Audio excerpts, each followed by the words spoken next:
हाँ नमस्कार बच्चियों।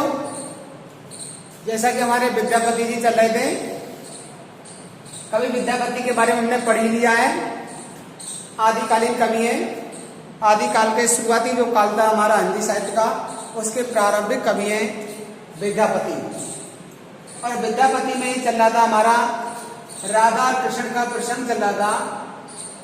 राधा कृष्ण प्रसंग चल रहा था, जिसमें राधा कृष्ण के बारे में बहुत सारी बातें हो चुकी हैं। उसके अलावा यहाँ स्तुति के रूप में, सर्वप्रथम स्तुति के रूप में विद्यापति जी ने गणेश जी की स्तुति की है, भगवान गणेश का स्मरण किया है।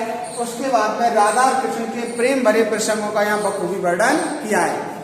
यानी किस प्रकार से राधा कृष्ण अब एक दूसरे के प्रेम में अपना जीवन यापन करते हैं, किस प्रकार वो एक दूसरे को चाहते हैं, लेकिन वो किसी प्रकार से अपनी भावनाओं को व्यक्त नहीं कर पाते। इन सब का वर्णन यहाँ पर किया गया है। तो देखो, अगला जो प्रसंग में रखा है हमारा दूती प्रसंग। दूती प्रसंग माने दूत होती है, दूती यानी संदेशवाहक। संदेशवाहक यानी संदेश को ले जाने वाली, यानी खबर को एक स्थान से दूसरे स्थान पर पहुंचाने के लिए जिस मनुष्य का, जिस स्त्री का प्रयोग किया जाता है वो कहलाता है दूत। अगर पुरुष है तो दूत और स्त्री है तो दूती। तो यहाँ पर राधा की जो दूती है, संदेशवाहक है, एक प्रकार से उसकी सखी भी है, सहेली भी है। इसका वर्णन यहाँ पर किया गया है। तो हम पहले पद पढ़ते हैं। देखो, विरह व्याकुल बकुल तरुतर पेखल नंद कुमार रे, नीर नीरज नयन सह सखी डरही नीर अपार रे, पेख मलियज पंख मृग मद ताम रस घन सार रे, निज पानी पल्लव मूंद लोचन कस्तूरी मूंद लोचन धरन पणकसवार रे, बही मन सुगंध शीतल मंद मलय समीर रे, जन प्रलय कालक प्रबल पावक दही सून शरीर रे, अधिक बेपद टूट पड़ खिति मसरण मुक्ता भाल रे, अनिल तरल तमाल तरुआर मुंच सुमनस जाल रे, मान मणि तज सुंदर चल जय राय रसिक सुजान रे, सुखद श्रुति अति सरस दंडक कवि विद्यापति भान रे।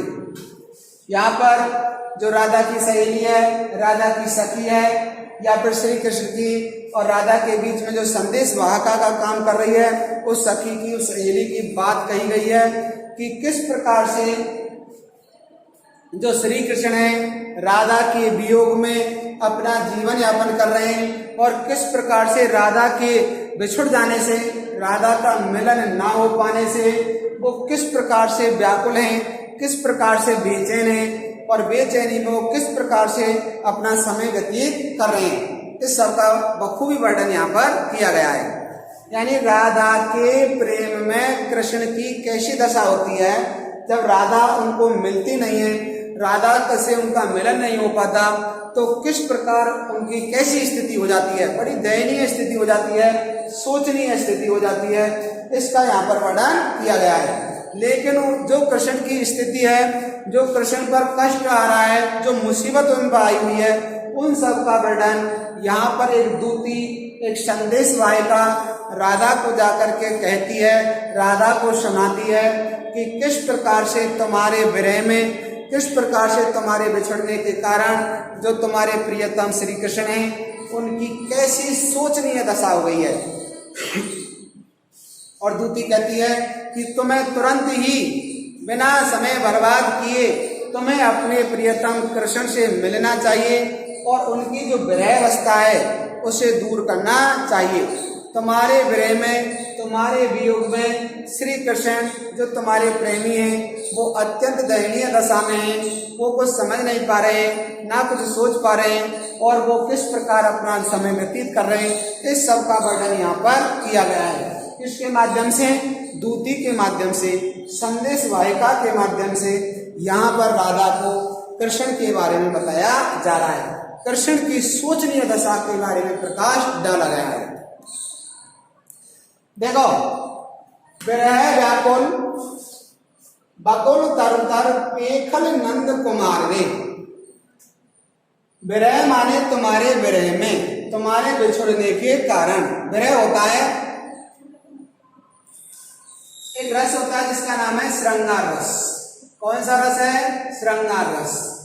और श्रृंगार रस के दो पक्ष हैं, एक है संयोग श्रृंगार, संयोग श्रृंगार, और दूसरा है वियोग श्रृंगार।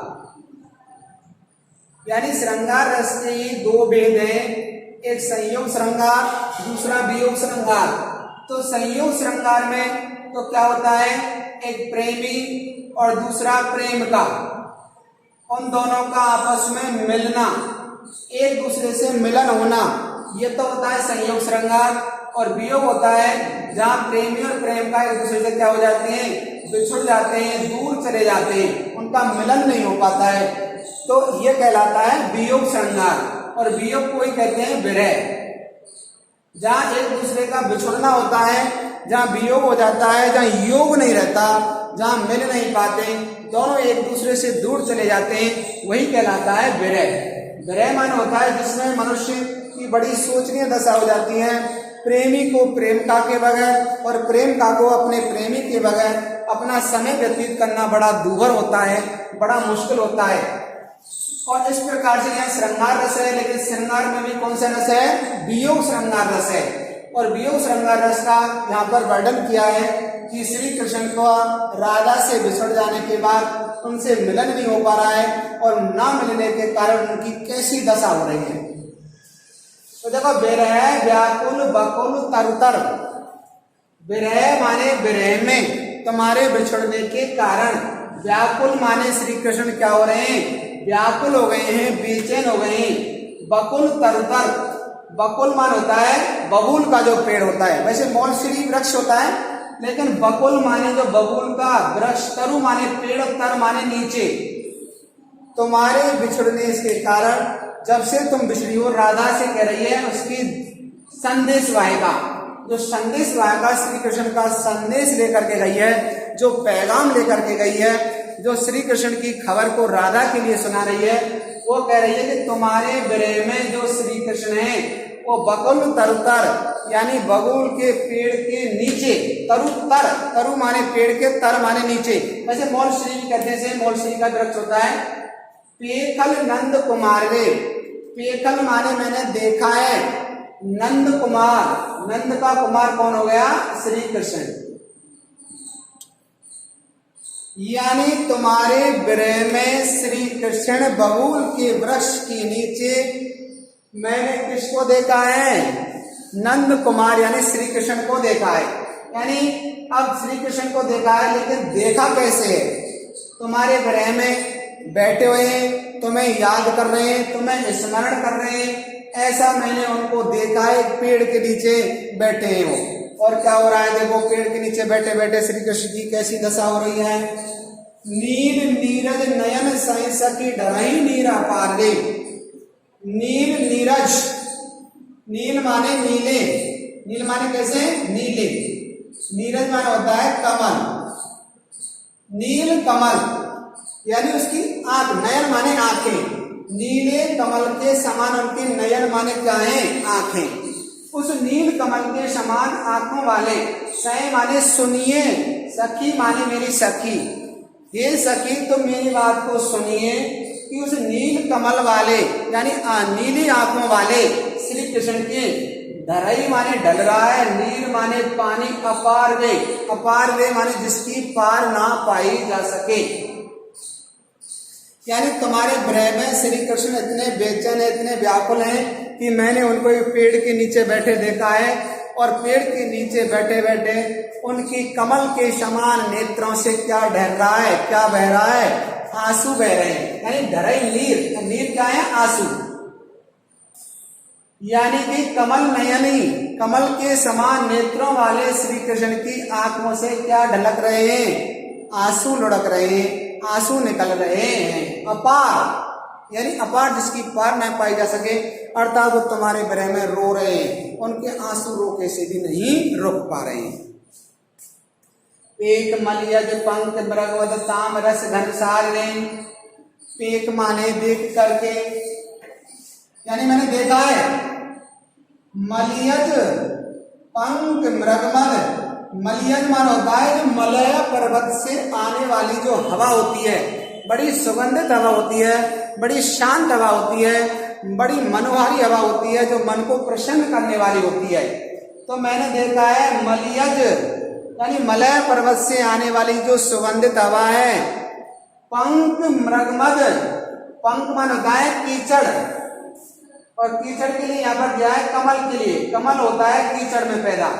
पंकज, पंकज से बना है पंख, पंख से बना है पंकज। मृगमद, मृग माने होता है हिरण, और मद माने उसका जो मद होता है जो रस, उसे कहते हैं मृगमद। यानी हिरण की नाभि में एक मद होता है, एक रस होता है, उस रस में से क्या आती है, सुगंध आती है। तो यह कस्तूरी, यानी हिरण की नाभि में कस्तूरी होता है, और हिरण को क्या आती है, सुगंध आती है उस कस्तूरी की। तामरस, तामरस माने चंदन, तामरस माने क्या होता है, चंदन, और घनसार माने कपूर। कस्तूरी, चंदन और घनसार माने कपूर। रे माने रे, यानी रे सब मोदन में लगा हुआ है, सब के लिए रे लग रहा है, सब में रे। यानी जिस प्रकार से रे रे कर करके ये ऐसा बुरा हाल हो गया है, यानी रे रे कर करके वो समझा रही है अपनी सहेली को, कुमार रे, अपार रे, धनसार रे। तो देखो मैंने देखा कि मलय पर्वत से हवा आ रही है, कमल पुष्प विराजमान है, और क्या है, कस्तूरी, चंदन और कपूर। निज पानी पल्लव मूंद लोचन धरणी पड़ी सवार रे। ऐसा बढ़िया सुखद मौसम है, सभी वस्तुओं की वहाँ खुशबू है, सबका वहां पर विशेष प्रकार से प्रसादन हुआ है, सबकी सुंदरता है। लेकिन निज पानी पल्लव मूंद, निज पानी पल्लव मूंद लोचन, निज माने अपने, पानी पल्लव मूंद लोचन धरण पड़ी असवार रे। पानी पल्लव यानी अपने पानी को, पानी जो आंखों से आंसू बह रहा है। पल्लव, पल्लव माने होता है पत्ते, अब पत्ते नहीं बल्कि पत्तों के समान उसके क्या है, हाथ हैं, और अपने पानी को मूंद रहे हैं, यानी अपनी आंखों को ढक रहे हैं, मसल रहे हैं। लोचन माने आंखों को, धरनी पड़ी असवार रे। धरनी माने धरती पर, पड़ माने पड़े हैं, असवार, असवार माने अस्त व्यस्त तरीके से पड़े, यानी कि वो रो रहे हैं, रोते रोते अपनी आंखों को दबा रहे हैं, आंखों को पोंछ रहे हैं, और वो धरती पर पड़े हैं, अस्त व्यस्त तरीके से पड़े हैं, ऐसे ही वैसे पड़े हैं, कोई संभल के नहीं रह रहे हैं। और क्या हुआ देखो, बही मंद सुगंध शीतल मंद मलय समीर दे। बही माने बह रही है, मंद माने धीरे धीरे, सुगंध माने सुगंधित, शीतल माने ठंडी, मंद मलय समीर दे। मंद माने धीरे धीरे, मलय पर्वत से क्या आ रही है, समीर माने हवा, यानी वह मध्यम गति से धीरे धीरे क्या बह रही है, मलय पर्वत से आने वाली हवा प्रवाहित हो रही है। वहां पर हवा चारों तरफ से आ रही है, लेकिन हवा भी कैसी है, कोई विकराल रूप धारण नहीं किया, कोई बड़ा रूप धारण नहीं कर रही है, बल्कि धीरे धीरे धीरे धीरे मलय पर्वत से सुगंधित हवा आ रही है। जन प्रलय कालक प्रबल पावक दही सुन शरीर रे। लेकिन वह मलय पर्वत से आने वाली हवा श्री कृष्ण को तुम्हारे वियोग में, तुम्हारे बिछड़ने पर ऐसी प्रतीत हो रही है, जन माने जानो या फिर मानो, ऐसी लग रही है जैसे प्रलय कालक प्रबल पावक। प्रलय माने प्रलय के समान, कालक माने काल प्रदान करने वाली, प्रबल पावक, प्रबल माने तेजी से बहने वाली, तेजी से जलने वाली, पावक माने आग। यानी मलय पर्वत से जो सुगंधित हवा आ रही है, तुम्हारी अनुपस्थिति में वो सुगंधित हवा भी श्री कृष्ण को ऐसी प्रतीत हो रही है मानो कि प्रलय कालीन क्या हो रही है, कोई अग्नि जल रही है। पावक माने अग्नि, प्रबल माने तेज, यानी वो शीतल मंद सुगंधित हवा भी उनको अग्नि के समान लग रही है, आग के समान लग रही है, वो भी उनको जलाने वाली हो गई है। यानी वह मलय पर्वत से आने वाली सुगंधित हवा भी श्री कृष्ण को आराम नहीं दे पा रही, उनके मन को संतुष्टि प्रदान नहीं कर पा रही। दही सून शरीरे, दही माने दह रहा है, जल रहा है, सून शरीर, सून माने शून्य, जिसमें सोचने समझने की शक्ति ना रही हो, ऐसा शरीर उनका दही माने जला जा रहा है। मलय पर्वत से आने वाली सुगंधित हवा से श्री कृष्ण को आराम मिलना चाहिए था, आनंदित होना था, लेकिन वो उनके लिए काल के समान बन गई है और वो ऐसे लग रहा है जैसे एक भयंकर अग्नि जल रही है और अग्नि में उनका शरीर जला जा रहा है। अधिक बेपद टूट पड़ किति मसरन मुक्ता मारे, अधिक माने बहुत ज्यादा, बेपद टूट पड़ी खिति, बेपद माने बिना पथ के, बिना रास्ते के, अस्त व्यस्त, टूट पड़ी खिति, टूट पड़ माने टूट पड़ा, पड़ी खिति माने धरती पर, मसरन मुक्ता मान रे, मसरन माने बिखर चुकी है, मुक्ता माल, मसरन माने बिखर चुकी है, मुक्ता माल माने मोतियों की माल माने माला। वो श्री कृष्ण धरती पर भूमि पर अस्त व्यस्त पड़े हैं, उनको अपने शरीर का ही ज्ञान नहीं है, जिसके कारण उनके गले में जो मोतियों की माला पहन रखी है वो टूट गई है और टूटने के कारण जो मोती में जो माला मोती जो माला में जो मोती पिरोए गए हैं वो मोती भी क्या हो गए हैं, बिखर गए हैं। अनिल अनिल तरल तमाल तरुतर मुंच सुमनस जाल रे, अनिल तरल तमाल तरुवर, अनिल माने जो हवा है, अनल माने आग और अनिल माने जो हवा है, तरल तमाल तरुवल, तमाल तरल माने धीरे धीरे तरल अवस्था में, तमाल माने उस तमाल के तरु तर, तरु तर माने पेड़ के नीचे, तरु माने पेड़ के, तर माने नीचे, मुंच सुमनस जाल रहे, मुंच माने यहाँ पर अवगान हो रहा है, बन रहा है, सुमनस जाल रहे, सुमनस माने फूलों का, जाल रहे माने जाल के समान, यानी वह फूलों का एक जाल सा बन गया है। तमाल के जो फूल हैं ऐसे लग रहा है जैसे तमाल के फूल टूट गए हैं, उसका एक जाल बन गया है। ऐसा लग रहा है जो श्री कृष्ण के गले में मोतियों की माला बिखर करके टूट गई है, वो ऐसा लग रहा है जैसे तमाल के तरुवर के नीचे यानी तमाल वृक्ष के नीचे हवा चलने के कारण वो फूल टूट करके एक जाल बन गए, यानी बहुत बड़े गुच्छे के रूप में वहां पर टूटे पड़े हैं। मान मणि तज सुंदर चल गए, राय रसिक सजान रहे, इसलिए उसकी सखी उसकी दूती श्री कृष्ण की संदेश वाहिका कह रही है कि मान मन तज सुंदर चल, यानी मान रूपी मणि को, तज माने त्याग करके, सुंदरी माने हे सुंदरी राधा, चल जय, चल माने चल, जय माने जहां पर वहां पर, राय रसिक सुजाने, यहाँ पर राय माने कृपा निधान, रसिक माने प्रेमी, सुजान माने कृष्ण।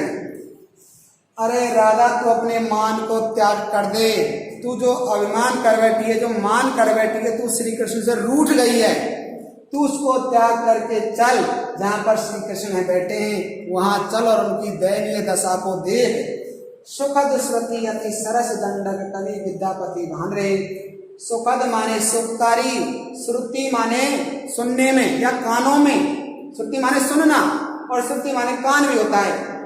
अति सरस, अति माने बहुत ज्यादा, सरस माने रसयुक्त, दंडक, दंडक ये छंद होता है, दंडक क्या होता है, एक छंद होता है, छंद, ऐसा छंद जिसमें 26 से अधिक मात्राएं होती हैं, 26 से अधिक मात्राएं दंडक जाति का छंद कहलाता है। तो ये दंडक जाति का छंद है जिसमें वर्ण है, 26 से अधिक वर्ण, मात्राएं नहीं वर्ण, 26 से अधिक वर्ण होते हैं, तो ये वर्णित छंद है और दंडक छंद है जिसमें 26 से अधिक वर्ण होते हैं। तो दंडक जो छंद मैंने लिखा है, कवि विद्यापति भान रहे, कवि विद्यापति जी कह रहे हैं मुझे ऐसा भान है, ऐसा ज्ञान है, ये सभी लोगों के लिए अति सुखद होगा, अति सरस होगा, सबको आनंदित करने वाला ये छंद होगा। तो इस छंद के माध्यम से कवि विद्यापति ने श्री कृष्ण की विरह अवस्था में दयनीय दशा का अवलोकन किया है, वर्णन किया है। और दयनीय दशा किसके कारण हुई है, राधा के कारण। राधा अपने प्रियतम श्री कृष्ण से मान कर बैठी है, रूठ गई है और वो रूठने के कारण श्री कृष्ण से मिल नहीं रही है। लेकिन श्री कृष्ण ने यहाँ पर जो संदेश वाहिका है, जो दूती है, उसके माध्यम से ये पैगाम आया है, ये संदेश आया है और दूती ने श्री कृष्ण की विरह अवस्था का वर्णन किया है कि तुम्हारे विरह में, तुम्हारे बिछुड़ने के कारण जो श्री कृष्ण हैं एक पेड़ के नीचे बैठे हुए हैं, ऐसा मैंने देखा है कि वो वृक्ष के नीचे बैठे हैं और उनकी आंखों से कमल के समान नेत्रों वाले श्री कृष्ण की आंखों से आंसू बह रहे हैं, आंसू निकल रहे हैं और वहां पर मलय पर्वत से हवा बह रही है, कस्तूरी की गंध आ रही है और विशेष प्रकार से चंदन आदि का वहाँ खुशबू है और कपूर की भी खुशबू है, वहाँ हर एक प्रकार की वनस्पति है, सभी का आनंद है। इसके बावजूद भी उनकी आंखों से निरंतर आंसू बह रहे हैं और वो धरती पर, वो भूमि पर ऐसे वैसे ही अस्त व्यस्त अवस्था में पड़े हुए हैं। उन्हें अपने शरीर का भी ज्ञान नहीं है, अपने शरीर की भी वो सुध बुध भूल चुके हैं। वहां पर ठंडी ठंडी हवा चल रही है, मलय पर्वत से सुगंधित हवा आ रही है, लेकिन मलय पर्वत से आने वाली सुगंधित हवा भी श्री कृष्ण के लिए ऐसी आवाज़ित हो रही है जाने की कोई प्रबल आग जल रही हो और आग में उनका शरीर तप रहा हो। यानी जो हवा उनके मन को, उनके शरीर को शांति प्रदान करने वाली होती, वही हवा उनको जलाने वाली हो रही है। और ऐसे करने के कारण श्री कृष्ण अस्त व्यस्त अवस्था में पड़े हैं और उनके जो मोतियों की माला उन्होंने गले में पहन रखी है, वो मोतियों की माला टूट करके बिखर गई है और जो मोतियों की माला से जो मोती निकले पड़े हैं वो ऐसे लग रहे हैं जैसे कोई तमाल के वृक्ष से टूटे पड़े क्या फूल हों, यानी तमाल के वृक्ष से टूटे पड़े कोई फूल हों। इस प्रकार से ये संदेश आएगा, राधा से कह रही है कि हे राधा, तुम्हें अपना मान त्याग करके, तुम्हें अपना जो रूठना है उसे छोड़ करके श्री कृष्ण से तुरंत मिलना चाहिए, क्योंकि वो श्री कृष्ण रसिक हैं, वो सुजान हैं, वो ज्ञानी हैं। और ऐसा विद्यापति जी ने लिखा है कि ये मेरा दंडक जाति का छंद प्रत्येक मनुष्य को सुनने वाले के लिए, पढ़ने वाले के लिए और जिसके कानों में पड़ जाए और जो खुद सुने, खुद उसका श्रवण करेगा, निश्चित ही आनंद प्रदान करने वाला होगा। धन्यवाद।